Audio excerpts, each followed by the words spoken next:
How's it going, Gumi Gang? Welcome back to the channel and welcome to my first official Ultimate Weapon Guide for Black Ops 6. This is a series I started back in Modern Warfare 2019 and continued throughout the years, and now we're bringing back the first episode for the Marine SP in Black Ops 6. If you don't know what this series is, I basically go over the gun as a whole, the damage and the range and all that stuff. Every single attachment category I go over in detail. I share a class with you guys and talk about the gun overall and what I think of it. So if you just want to hop to a certain part of the video, like the actual class I recommend, my sort of best class for the Marine SP, make sure to check the timestamps in the description below because I will leave a link to that spot, of course, and other spots of the video as well. But without further ado, since we got a lot to go over, let's just go ahead and hop into the gun itself, starting with the damage and the ranges. Taking a look at the damage and the ranges, this thing has a one-shot kill potential of about 9.4 meters. Now, all things considered, in the grand scheme of things, that's not super crazy far, but it's actually a pretty decent one-shot kill range for a pump action. Again, considering that this is actually better than a lot of the base shotguns in Modern Warfare 3. The only one that could really compete with that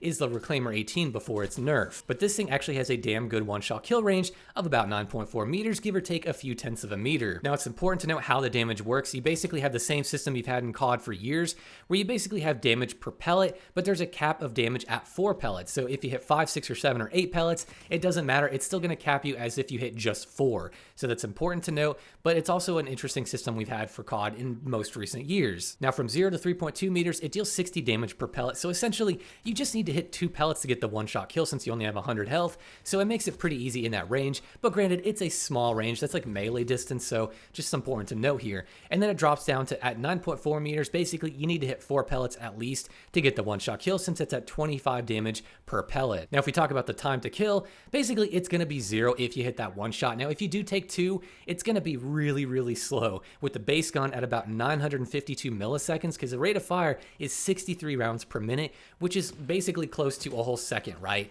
That's insane. That's really slow, and rapid fire does help it a slight bit up to 845. So it's not this ginormous improvement, but it is noticeable when you use it that it is firing a little bit faster. So if you take 3 shots, God forbid, it's going to be in a world of trouble. You really want to get that one-shot kill, or if you're at range, get that 2-shot. Otherwise, you want to be in and out of cover because it's really going to get you killed. Next up, we're going to go through each category and talk about attachments that I think are basically worth using. Starting with the optics, there's nothing really crazy here. I haven't found anything that reduces your pellet spread or anything like that. If you do find anything by chance, let me know in the comments and I'll be sure to cover it. For the next category, we have the muzzle category, and in this, all these are actually pretty useful, minus the muzzle brake. It's not really super crazy useful since it's a recoil reducing attachment. It doesn't make a lot of sense on a shotgun, but basically my favorite attachment is the modified choke. This is going to be the choke that you use for all your aim down sights pellet spread needs, and it helps to a decent degree. I'll show a screen cap of some pellet spreads with some of these choke attachments and you can see for yourself just how much they do help. Now, the full choke is also good, but that's primarily for hip fire spread,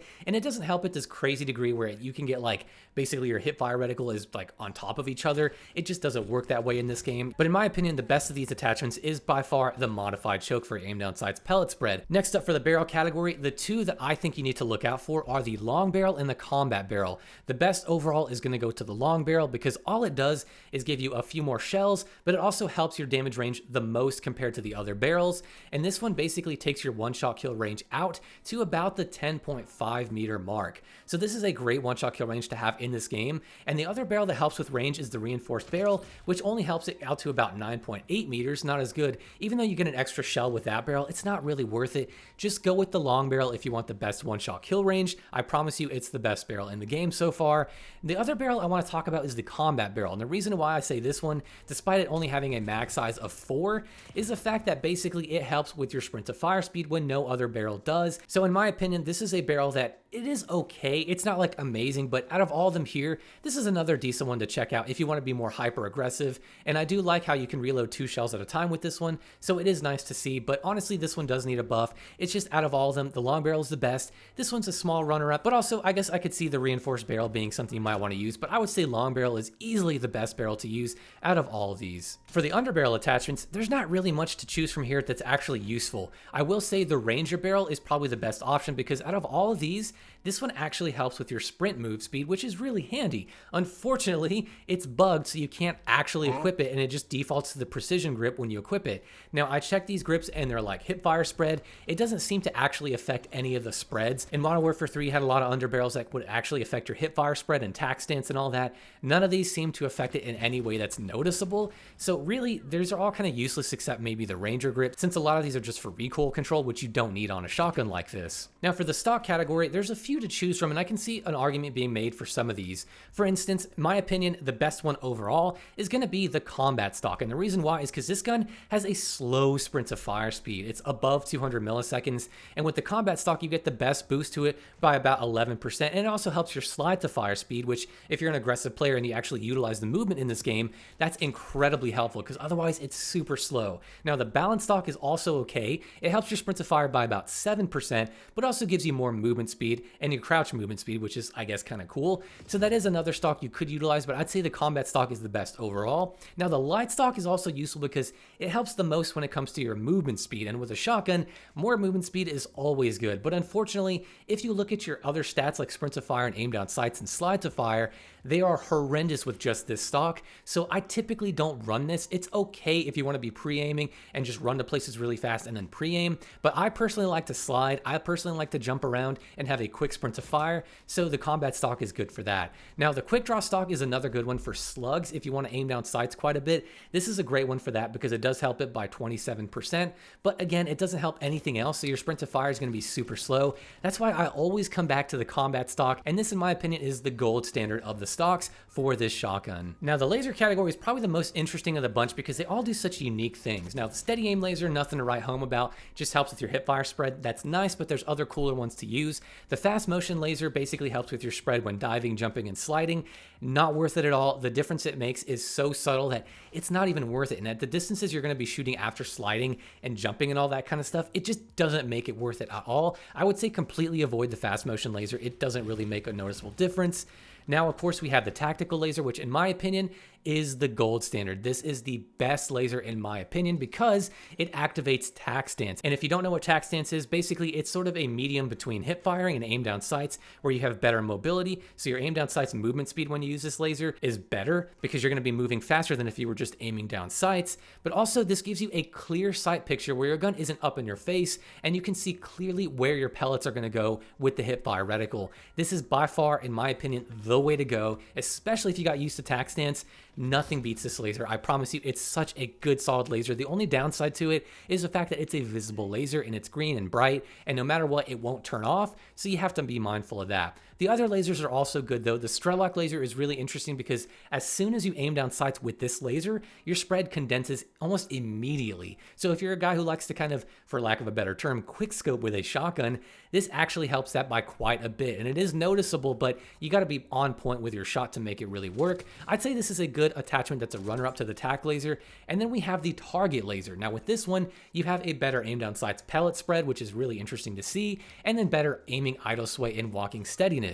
For slugs, this is probably the best laser to use if you want to make a slug build, but overall, I don't think this one is as worth it as using just a choke because even though this does help your pellet spread by a small bit, it doesn't really help your spread by a crazy margin. Even though it looks like it says it might with those 3 arrows, it's not really that good. And if you combine it with the modified choke, you're not going to really have like a slug type spread or anything. It basically looks identical to just having the modified choke on its own. I could see an argument being made for using this along with the modified choke, but in my opinion, just use the target laser if you want to use slugs. Otherwise, use the tactical laser. That is really my go-to in the laser category, and all it takes is using it for a couple games, and I promise you'll see why it's so damn good. Next up, we have the fire mod attachments, and there's only 2 to choose from: rapid fire and 12 gauge slugs. Now, rapid fire, if you're going to go for just standard buckshot, obviously this is the way to go. It helps your fire rate, takes it up to 71 RPM. It's going to feel noticeable. When you use it, it may not sound like it's a lot, but it is noticeable in game when you actually use it, and notice you can get your shot off quicker. And so this is something I definitely recommend if you're using the base gun and you're not looking for slugs.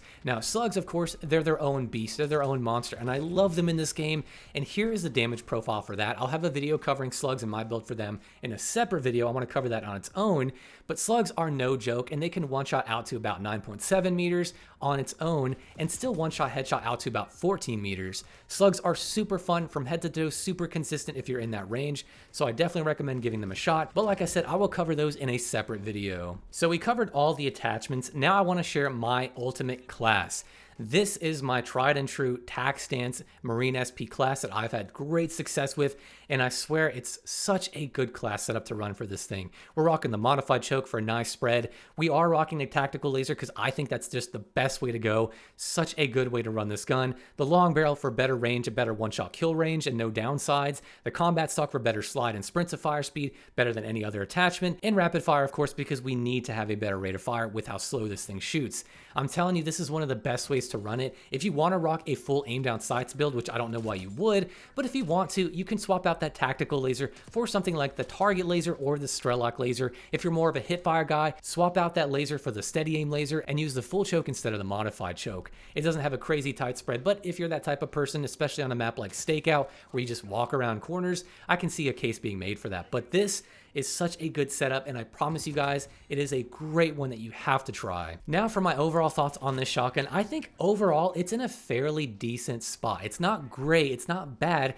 it's kind of in the middle. Now the range and the damage I think is totally fine. This is a great one-shot kill potential. I think it's fine where it's at in terms of its damage and ranges, and it has that sort of like incentive to really be accurate with your shot, which I appreciate. I don't like pump actions that are just sort of a gimme free kill, like within a range you just hit fire and 10 meters away they're dead with one pellet. I don't like that. I like it when it incentivizes you to aim and be precise with your shot, and we kind of have that with this gun, so I'm okay with that. The big issue I have with it is its handling is really bad. Its sprint to fire speed, aim down sights time, slide to fire speed, they're all really, really bad. There's no reason to have a 450 millisecond slide to fire speed at all for the base gun. Now, if they want to go that route and maybe buff up the base speeds, I'm totally on board with that. But I think another option is to look at some of these attachments like the combat barrel or the combat stock and make it to where there's a bigger incentive to use some of these attachments, and they don't help sprint to fire speed by like 15%, but maybe like 30%. So instead of having a sprint to fire speed that's like 152 milliseconds and that's the fastest you can get,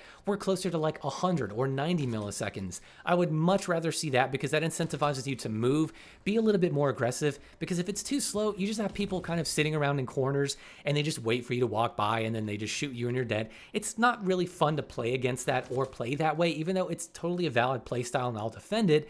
I really think it's better to encourage people to move, and that's why I think they should buff up these handling speeds, maybe even the movement speeds as well. But right now, I think it just needs some love in that department, not as much the range and the damage and stuff like that. Really just take a look at the handling and buff up either the base speeds or help some of these attachments to make it even better. And that is just about going to do it for this video, guys. Boy, it was a long one, but I wanted to cover these things thoroughly, at least to some degree, and get you guys some answers for most of these attachments, because I know a lot of people don't cover shotguns quite as in depth as I like to, so I'm here to give you guys as much information as I can. If I missed something, please let me know down below in the comments, but as always, I want to know down below in the comments, what are all of your thoughts on this shotgun? Do you guys like the Marine SP? Do you feel that it's kind of clunky? Do you feel it's awkward, which I made a video about, by the way?